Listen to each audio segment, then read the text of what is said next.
What kind of woman became a part of this unit? Why did you want to serve? Well, there were various reasons. Some women wanted to be in and to actually be a part of the war effort. My husband was had been drafted into the Navy.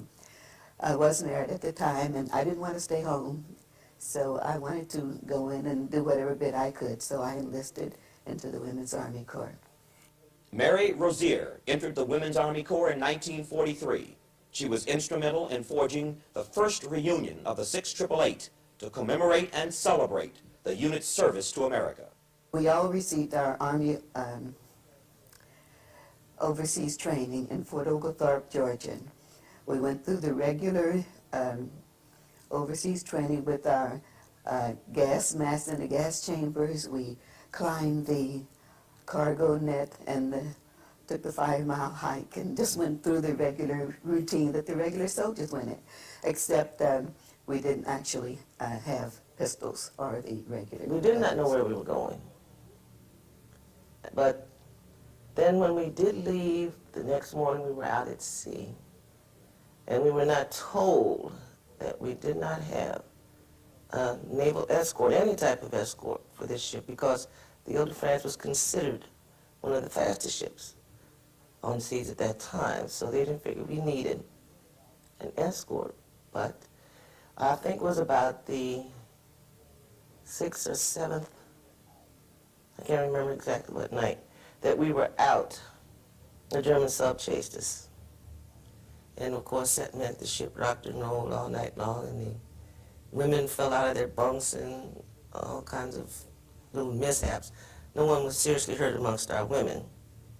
I was lucky enough to be up on deck the next morning, however, with courtesy of one of the MPs, and I saw a GI who had died of fright the night before, buried at sea. That was quite an experience.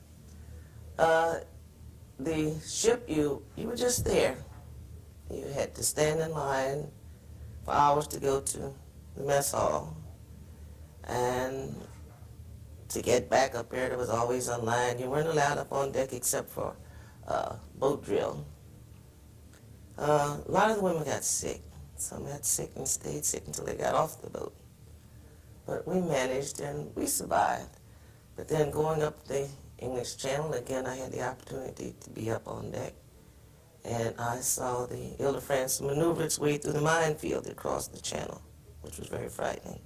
Adjusting to the rigors and restrictions of Army life was not easy. Black women had to not only deal with the strict discipline and rigorous regimentation of the military, but also with a system not fully equipped to meet their personal needs.